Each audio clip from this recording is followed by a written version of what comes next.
If y'all would like to see more content, it's right here on TikTok and Instagram. Give me a follow. Dang. What's up, YouTube? We're back here with another video. Hey, I had to take I think a week break, but we're getting back into it because the Royal Rumble just happened. I don't have any notes. I don't got any notes. So we're just gonna go organically for the review because I like reviews to be very organic. So my first point, we're gonna start with the women's Royal Rumble. So number one was, so the top three was Natalya, Naomi, and Bayley. Bayley was my pick to win. I didn't really want to make a video on like predictions because like it was obvious who you thought was gonna win. If you was in the loop, it was obvious who you thought was gonna win. It was between Bayley, CM Punk, Rose, or Gunther. Them were really the three picks you really had to go for. But I really like the women's Royal Rumble way more. Like I end up liking the women's Royal Rumble. They have way more surprises, and it seems like I'm rooting for the women way more than the men because it's not as predictable. You know what I mean? You actually have to watch because if you like, because how can I put it? When Naomi came back, I didn't know it was Naomi till I realized it was her little glow effect, and I was like, yo, that's Naomi. And then I was expecting Sasha. Like I really like how they built up Bayley. Like bro, Bayley's been saying it's her year, and ever since then, I've been believing it. This made me believe even more, bro. I've been waiting for Bayley to really get her shot at being a main eventer again, and bro, she's gonna do great because she had that little dip once they wanted to push Bianca, and that's when they really like put her in the shadow. But now what? This going back, I think she's about to be back. Bayley's about to be back. I'm so happy. But I honestly do feel like they could have played way more on the damage control storyline in the Royal Rumble. Like I do feel like that. I felt like there could have been way more done. Even I don't know if Kairi Sane's like elimination was a botch, but I felt like they could have played way more into like we low-key trading on Bayley. But that's my only complaint about everything for the women's. Like, how can I put it? They pushed everybody strong. Like everybody got their fair share.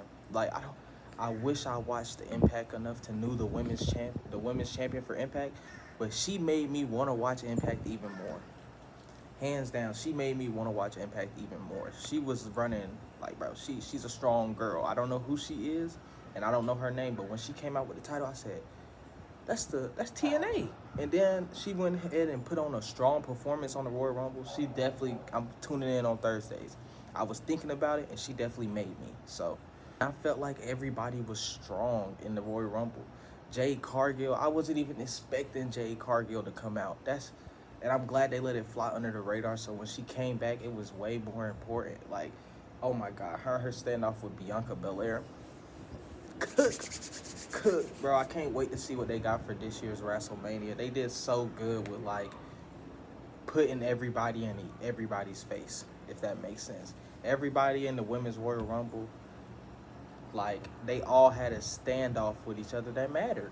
You know what I mean? I felt like they really, storyline aspect, they did great with the women's Royal Rumble, and you can't say no. Now we're moving right into the men's fatal four-way match. So I'll be honest, I like Roman. I loved Roman's reign, but we're so far deep into Roman's reign to the point where I don't expect Roman to lose. I don't expect Roman to take the pin from LA Knight, Randy Orton, John Cena, Brock Lesnar, who else? AJ Styles, Solo, Jimmy, CM Punk, Seth Rollins. I don't expect him to take pins from nobody till WrestleMania. So when I go in to watch these Roman matches, I think how predictable will it be? And you know what I mean? For it to be a fatal four-way match, I can be honest, I'm going to rewatch the match. Was I fully interested when it was going on? No. Because it's one of them things where it's like watching a movie that you already know is spoiler. Like you watched, like, how can I put it? It's like the writers tell you, hey, you know, we got like 5 more movies coming out, bro. It's like the writer telling you, we got 5 more movies with this person till his contract run out, if that makes sense. Because it feel like we all know Roman's not losing. So it's like I know the match is gonna be entertaining, but I can't watch it live because I know Roman not gonna lose. That's the difference between Seth Reigns and Roman Reigns. Roman, you know he's not losing no matter who they throw at him, unless it's Cody, like, or The Rock. People think it's The Rock. It's not The Rock, but people are not gonna believe anybody but Cody because of how they built Roman Reigns up. And with Seth Rollins, it's so unpredictable because he could lose to anybody because everyone is a contender, if that makes sense. Not saying nobody's a contender with Roman, but I feel like it's way more believable seeing Seth Rollins get beat up than Roman Reigns get beat up because you know he's going to have Solo, Paul Heyman, Jimmy, and then it's just going to, like, you already know what's going to happen because they've been doing it the same way since. And what did they do last night? Solo came out. Not saying he fully helped, but he came out. Like I said, it's one of those things where I can't watch something that's going to happen every time. I've been watching Roman. I literally started back watching wrestling around the time Roman came back. So Roman has been doing this since I really got back into wrestling. Do I say it's a bad match? No, that match was great. I watched bits and parts when it was live. I'm not saying I went on the snooze button, but I loved the match. I loved how LA Knight is really getting that push. He getting that big boy push, and I'm happy for him. And I love how Randy Orton is back in the mix, bro. Like, you can tell Randy Orton was missed, especially off the way he left. I really feel like Randy Orton was really missed based off the way he left TV. Everyone was behind him. It was his 20-year anniversary. Bro, everyone loved Randy Orton. Now that he's back, I feel like it's great again. It's great again. But I would love to see Roman at Elimination Chamber. I know I've seen some stuff saying Roman's not at Elimination Chamber, but I would love to see it happen. I'm not going to lie to you. But Roman, heck, you could put AJ, LA Knight, and Randy. That could just fill it up, and you could add, I think, 6 people in there. You could add 2 new other people. You could do Bobby and Kerry, and I would love it. I don't know what to say, but, like, the Roman matches are getting predictable, but I still love the quality of the matches, but the LA Knight one. But, yeah, that's the review on the Roman match. So, next we have the Men's Royal Rumble. Boy, oh, boy. I love this one based off of, they got me very excited because with Vince, with what happened with Vince, bro, come on, cuz. And he on a little bike. That's a little bike that just drove by. That's what I be talking about, bro. So the thing is, with what happened with Vince and Brock Lesnar getting pulled out, I was seeing how were they gonna redo things. Like, what was gonna be the major change? See, me personally, I love the fact that Jimmy and Jay were number 1, but I really wish they played more on the fact they were in the Royal Rumble at the same time. Yeah, we saw Jimmy beating up on Jay, but I really think Jay should have eliminated Jimmy or Jimmy should have eliminated Jay. I felt like that was a missed opportunity, but it depends on if they're setting up the match for WrestleMania. If not, then it really wasn't a missed opportunity. I felt like, you know, a lot of people really say, well, we need returns for it to be a real Royal Rumble because that's the point.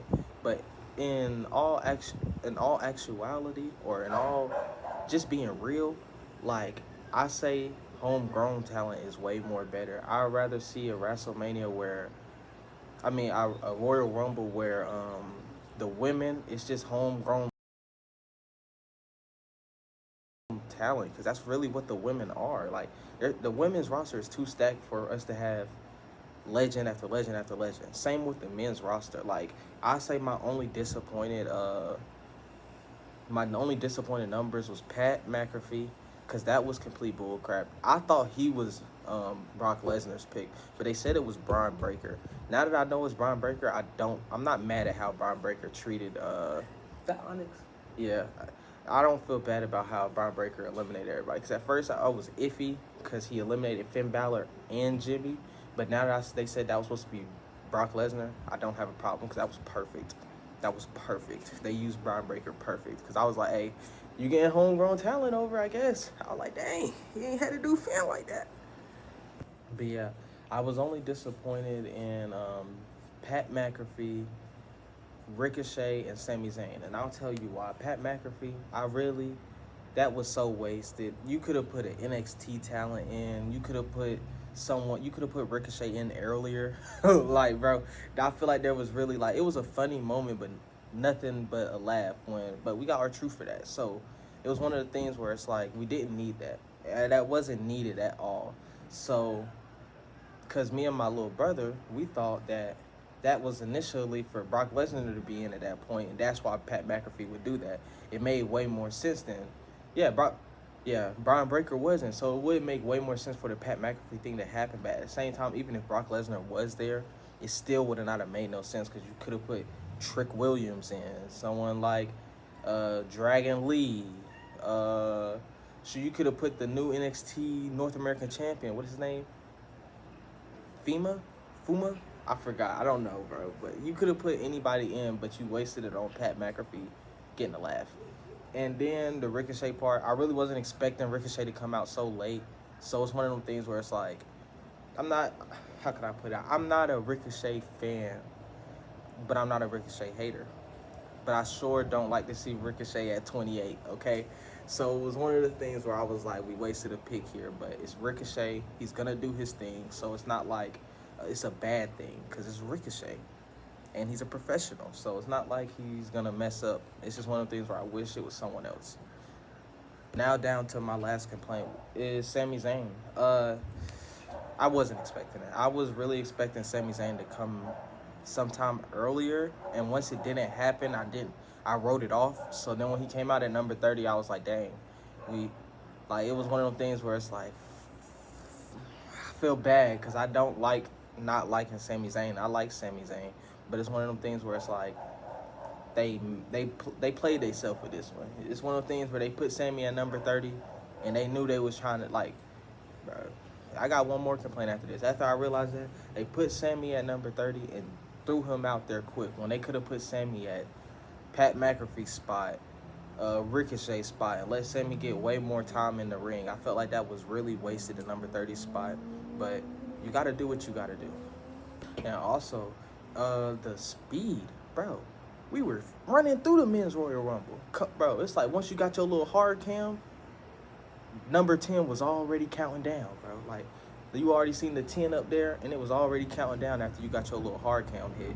You got your little hard count spot, 10, 9. Like, bro, they were wasting no time to get to that final 2. They were wasting no time to get down to that final 2. Man, and they were fighting for so long. Like, my little brother has said that he thought that it was going to be a Batista and John Cena thing. And I really thought it was going to happen.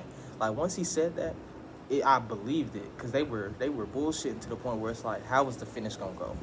You know what I mean? I really didn't know how the finish was gonna go, because to me personally, CM Punk looked nowhere in condition to win the Royal Rumble. That's my hot take. When he lifted up, like I said on my TikTok, he lifted up Drew and was shaking like a salt shaker. My brother said, CM Punk looked like when you put someone in a submission on UFC 5 and their face start to get red. I knew it was over. I knew it was over, bro.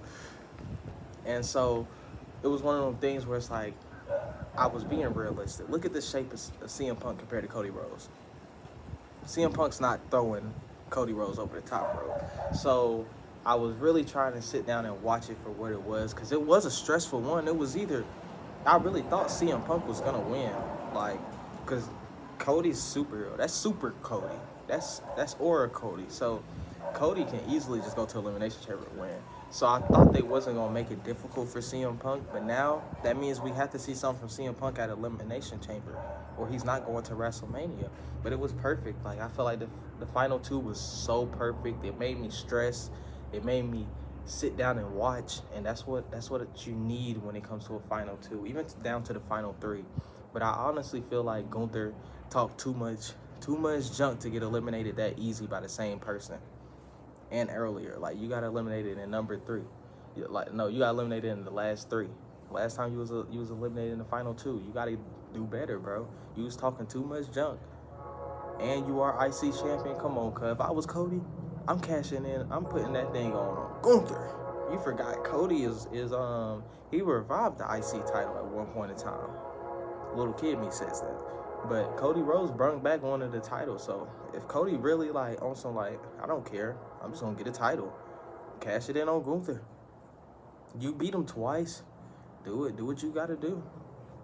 But it honestly puts me in a place where I think more and I think what's gonna happen next. You know what I mean? Like it really doesn't make me think about no, but like how can I put it? Gunther, Drew, and CM Punk and Cody was the best Final Four you could ever have, solely because them are four people whose stories we have to see a concluding into. Like Gunther is literally one of the best right now. Drew is crying and losing, and we want to see him get to a certain point because he really deserves it. And Cody and CM Punk, do we need to say more? Both won a main event WrestleMania, both won a world title. You can say the same for Drew. Wants to main event WrestleMania, wants a world title in front of the fans like he deserves, and Gunther just wants to be the best there is. So it's all points where it's like it made sense, and I'm glad that they did it. I went off in order, but now we can say we're going to do the U.S. title.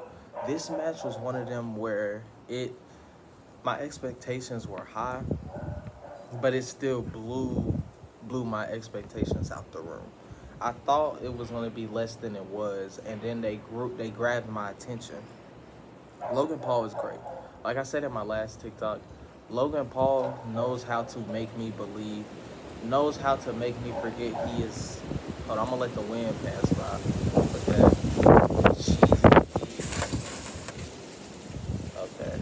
But like I was saying, Logan Paul, he makes me believe. He makes me forget. Logan Paul made me forget that he is going through a whole bunch of scamming and all this other stuff when he gets in the wrestling ring. Like, Logan Paul definitely has this thing where he can separate his personal life and his character. And it's like, bro, because even his character don't feel like Logan Paul on the internet. I was one of them people who was watching Jake Paul and Logan Paul. That don't feel like the dickhead Logan Paul. That low-key feel like the wrestler Logan Paul. So that's why I really, like, because I'm fully invested. Like, Logan Paul has made me, I watch his podcast now. Every time he interviews a WWE superstar, I watch it. That's it. And he really made me believe, like, he's a real wrestler. And he is. I can't say he's not. He beat Kevin Owens. But it's one of those things where he makes me believe in all his matches. His match against KO was like, I can't expect KO to have a bad match, but I did see some say they were like hitting the hell out of each other for real. What can I say, bro? One's a boxer and one hit hard. So do what you gotta do. If that's how y'all want to fight, let it go down like that. I don't have a problem with it. I'm just the viewer. But it also made me like feel something. This match made me feel like it made me realize Logan Paul is a smart ass, bro. He's a smart ass. And people don't like Kevin Owens. Sami Zayn, he's an asshole. Sami Zayn didn't have to save his return till number 30. He could have came out and helped his friend. You helped him any other time. You could have helped your friend. That's messed up, Sami. But it's one of the things where Logan Paul and Kevin Owens had a great match. They made me believe. When I seen Austin Theory and Grayson Waller, I was like, man, it's over. But then he reversed it and hit him with the thing. I was like, whoa, did he just win? And did the 1-2, and then he just easily disqualified him. It's one of those things where it's like, it just made you just a big sigh, because I'm trying to think about what to say about the match, and like from a fan standpoint, you can be mad at Logan Paul, but like, oh my God, it just made me want to sigh. It really made me yell out, yo, they didn't just do this right now, because like the referee never uses his brain. He's never on W timing. But I guess this time he is, and I guess he get a reward for that. That's a bonus. That's a bonus for him, I guess. But I'm happy to see that Logan Paul is still blowing my expectations for what he can do in the ring, and I'm happy to see it. But yeah, like I was saying, this like everything that happened at Royal Rumble actually makes me ready for the Elimination Chamber run. Makes me ready to actually want to watch the pay-per-view, because normally when we get to these pay-per-views, they're just fillers and you don't really want to watch it. But with Seth Rollins being out, I want to see who's going to face him, because you don't know. You really don't know.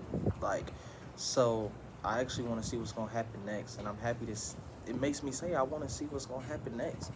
But hey, this is the end of the video. This is my review of the Royal Rumble, and we're out of here. Hey, we're about to get a cat cam next. He won't sleep under me. He about to act like he's shocked and wake up. She over here, and it tails somewhere else, but that's the cat cam.